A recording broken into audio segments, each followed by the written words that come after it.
Mars, Momshies, pati mga Popshies na Momshies at Heart.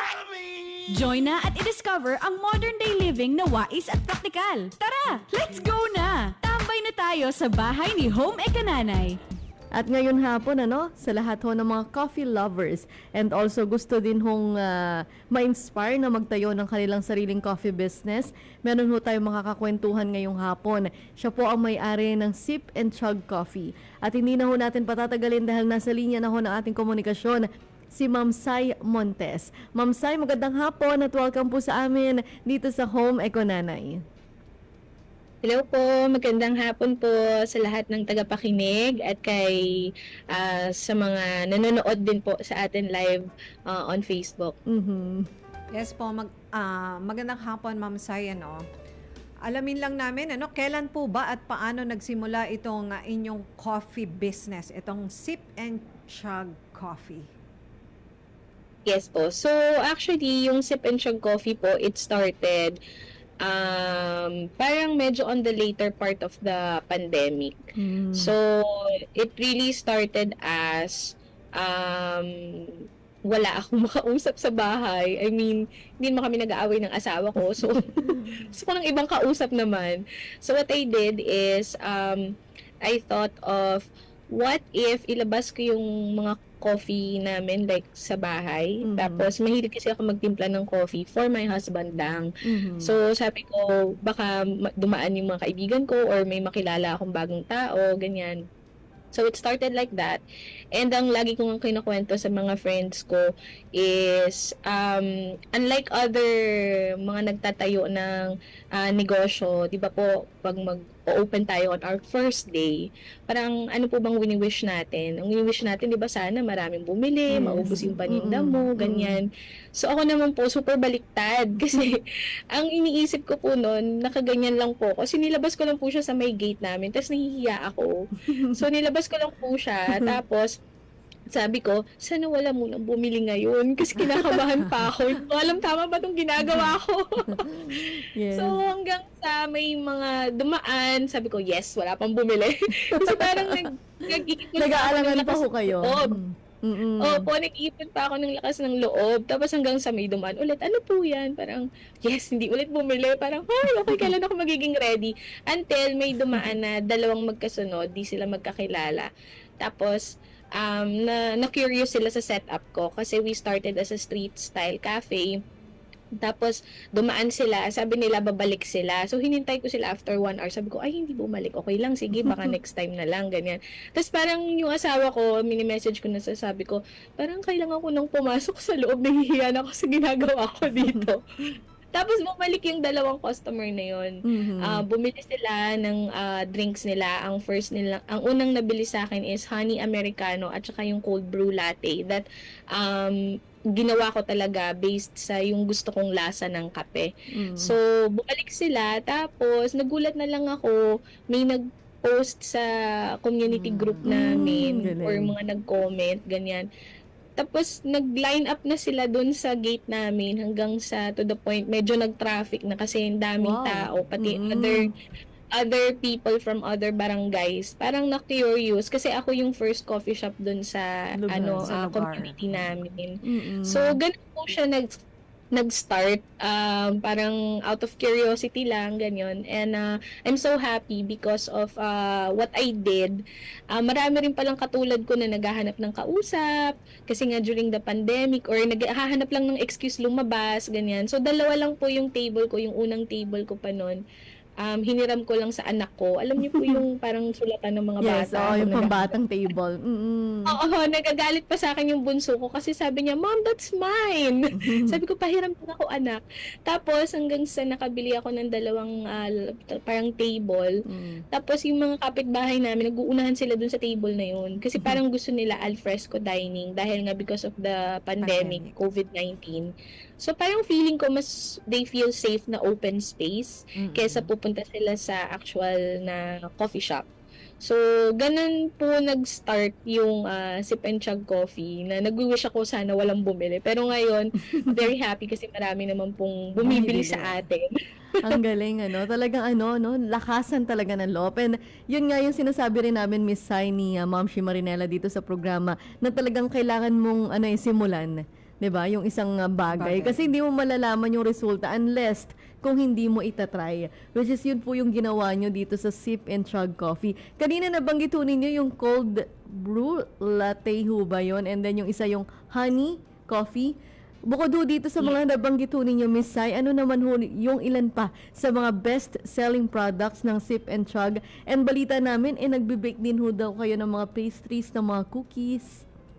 Yes, ma'am. Opo. So, nag-start po kasi ako talaga na may hot coffee din kami, ganyan. Pero parang ang naging main thing ko talaga is yung cold brew. Yes. Kasi may mga taong parang sinisikmura kapag nagko-coffee. So, sabi ko, sige, gawa ako ng ganong method of brewing coffee para kahit yung mga matatanda or yung mga gusto lang matry, pwede silang kape. So, ang una kong ginawa is the cold brew latte. Yun yung flagship namin na flavor. One of our best sellers. Tapos hanggang sa the way I created drinks was through customers. So, yung customers ko ang nagsasabi sa akin ano yung gusto nila. So, I think isa yun sa talagang I really value in our company, yung listening to customer feedback and requests. Parang ganun. So, sila yung nagsabi na, ate, gawa ka ng yung ganitong flavor. So, pag meron silang sinabing gusto nilang ganitong flavor, pupunta naman ako sa coffee shop na yon. Bibilin ko yung flavor na yon. Tapos, titikman ko, anong experience, anong lasa, nutty ba to, chocolatey ba to, ganyan. So, pagbalik ko sa bahay, inaalala ko yung flavor. Tapos, yun yung marami akong experiment na ginagawa sa cold brew namin para makuha ko yung flavor na gusto Hinahanap nila. ng tao. Yes, ma'am. Opo. Tapos, I started, coffee lang talaga yung ino-offer ko until merong nagsistart siya mag-vlog noon. From Pasig pa siya, imagine mama, pumupunta pa siya ng Cainta. Kasi before, based kami sa Cainta. Tapos kasama niya palagi yung misis niya. Nag-ride silang dalawa. Kasi during the pandemic, uso po yung mga motor, diba? So, pumupunta sila sa amin, dun sila nagdadine. Hanggang sa yung misis, kinukulit niya ako, Misay, ate, ganyan. Dapat meron ka na ring Pastries, cookies. Parang ang partner ng coffee. Tapos ako naman po, hindi pa naman po ako nagbe-bake nung time na yun kasi truth be told, hindi naman po ako barista, wala po akong alam sa baking, hindi po ako masyadong sa cooking, ganyan. Pero because of my customers, parang sila yung nagpo-push sa akin to upskill yung alam ko at saka to offer better products and services. So that's when I started na, sige, try ko nga mag-bake, paano ba yan, ganyan. So doon na po nag-start kasi kung anong nire-request nila, yun po yung ginagawa ko hanggang sa ngayon.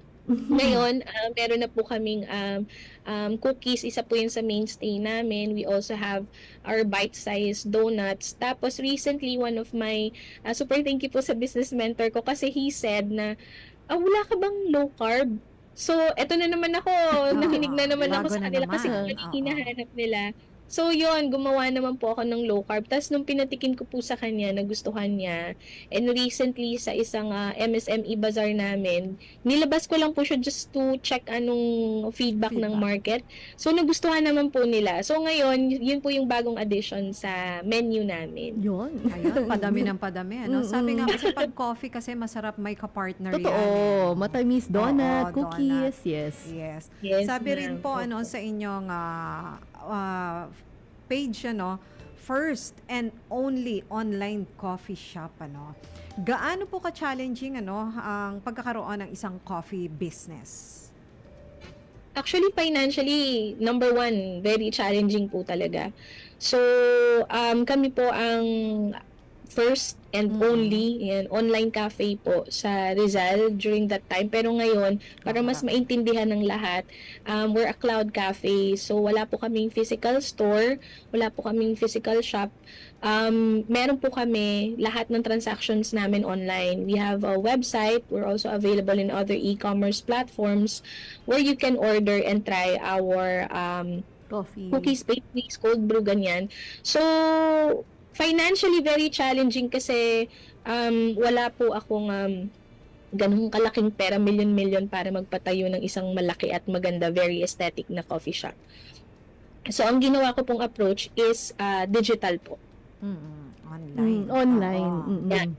Opo. So, online ko po siya parang, since yun naman po yung naging career ko, talaga professionally. So, I used what I know. So, kung ano po yung skill ko, parang in-integrate ko siya sa current na, actually hindi current, talagang passion po talaga namin mag-asawa ang kape. So, pinagsama ko po siya kasi isa rin po sa parang ina-advocate ko is kahit na, usually kasi sa ating mga Pinoy or for lahat ng gustong magnegosyo, ang iniisip nila kailangan nila ng malaking kapital. Pero ang tingin ko po niyan, hindi po sometimes kailangan mo lang tumingin sa paligid mo, nasa kusina mo lang yung sagot para masimulan mo yung negosyo na gusto mo. Like as for me, wala po akong puhunan. Like zero po ang puhunan ko sa Wow. Sip and Chug Coffee when I started this. Ang galing. Surprise! Sana all. So, lahat po is yung mga kinikita ko everyday, iniikot ko lang din po siya. Hanggang unti-unti, nakabili po ako ng mga gamit, unti-unti, naka-invest po ako ng oven, mga ganon. Tapos, ginamit ko lang po kung ano yung meron akong current na mga assets. Like, I have a website of my own under my name. So, parang tinest ko lang din muna siya. So, magwo-work ba to? I can say, hindi naman ako ganun sobrang risk taker, pero nagtitake ako ng risk. So, parang calculated risk, parang ganun po siya. Yeah. And, Ma'am, nabanggit nyo kanina, di ba, nung kayo nag-start, naglabas kayo ng table. At yung inyong mga kapitbahay, na-enjoy nag-uuna-unahan. nila. Oo. Yes. Kasi sabi nga natin, sa Rizal, syempre, ang climate dito malamig hindi ba? Kasi mataas to. So, in the future, may plano rin po ba kayo na mag-create ng physical store para naman doon sa mga umaakyat sa Rizal? Kasi talagang dinadayo na ngayon yan no? At tama-tama yung inyong coffee. Oo. Yes, ma'am, of course. Yan ang parang ultimate na pangarap ng mga katulad ko na may coffee shop. So, medyo naging advantage din for us na wala kaming physical store kasi we saw a different niche, different type of market na parang puro on the go naman sila. So, okay lang sa kanila na to go to a coffee shop kasi yung mga customers namin are work from home professionals po. So, or meron din po kami mga customers katulad ninyo, DJ, ganyan. So, yung on-the-go kape, kahit saan pwede nilang dalhin during travels, ganyan. Even my customers, they would take pictures na, nandito na sa Zambales yung kape mo, dala-dala nila, ganyan. So, ultimately, yes, gusto po namin magkaroon ng physical store and we're actually in the process po of finding a location for Sip and Chug Coffee. Opo. Yun naman talaga. Kasi, minsan yan, for sure kapag nangyari din yan, yung may physical store, mas lalong dadayuhin ng ating mga kababayan na gustong tikman yung inyong mga best-selling products. Samantala, minsan, yan, kasi, Ma'am Shea Marinela, bukod dun sa online, yung bumibili online, nagkikater din sila sa mga events. Kaya kung may mga birthdays, weddings, tapos naghahanap po kayo ng Conferences. yes, sa mga conferences at naghahanap po kayo ng coffee para sa inyong mga participants, pwede rin yung Sip and Jug Coffee. Yes, ma'am. Tsaka sometimes po, we also participate in mga food markets. Yung mga bazaars. Yes, ma'am. So, doon po yung parang chance nung iba na matry po yung coffee namin, mabili nila physically. I mean, right away, nandun na po siya. So, umiikot po kami around the metro. Dito lang naman po, usually sa Metro Manila, hindi pa po kami masyadong Lumalayo. south. Oo. So, for now, yun po yung parang approach namin physically. Pero, we're in the works po of finding a location para rin we can cater to neighboring towns in cities na pwede sila umupo, pwede sila mag-chat. Kasi, remember, nung nagsimula po kami, parang table talaga siya. Somehow may physical aspect. So ako din po personally, na-enjoy ko yung talking to customers, listening to them, their aspirations. So, ang nakakatawa po doon na gusto kong maulit is nagkaroon sila ng parang pockets of communities dahil lagi silang technically nakatambay dun sa parang coffee shop namin. So, yung mga mahiyain, parang decades na silang nakatira sa community namin, hindi sila masyadong lumalabas. But for some reason, because lagi silang nandun sa akin, na-accommodate namin, so, nagkaroon sila ng mga friends.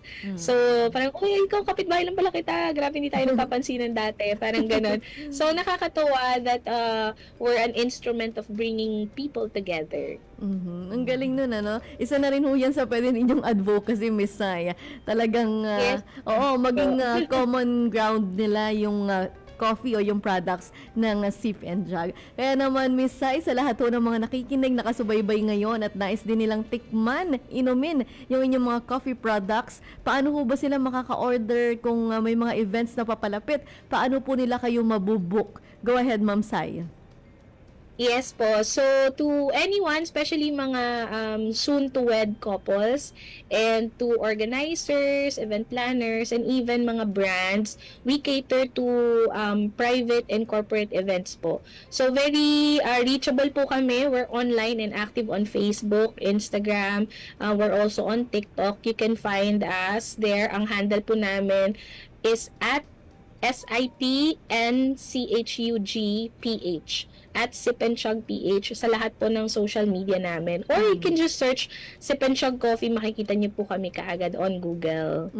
Ma'am Sai, may tanong na lang kami. Yung inyo pong Yes coffee, po. katulad ng mga nasa bottled coffee products ho ninyo, gaano po yung katagal yung shelf life nito? Currently po, we advise, of course, kapag binili po is para optimum lasa talaga. To sip it or to chug it, however you want to drink it, immediately. Pero it can stay up to 3 to 5 days po, basta nasa ref po natin siya. So, may mga umu-order din sa amin na parang 7 kaagad, 10 kaagad kasi stock niya na yun sa bahay. So, 3 to 5 days po siya. And also, in the works din po kami of part of our product development is to prolong the shelf life po para mas matagal pa siyang ma-store ng mga customers natin and coffee lovers at home. Maraming salamat po, Miss Sai, at ibinahagi niyo po sa amin ang kwento ng Sip and Chug. And God bless. Mabuhay po sa inyong napakaganda at mga napakasayang negosyo. Maraming salamat po mula po dito sa Home Economy. Salamat po, Miss Marnel, Miss Charmaine, and to DI, thank you so much.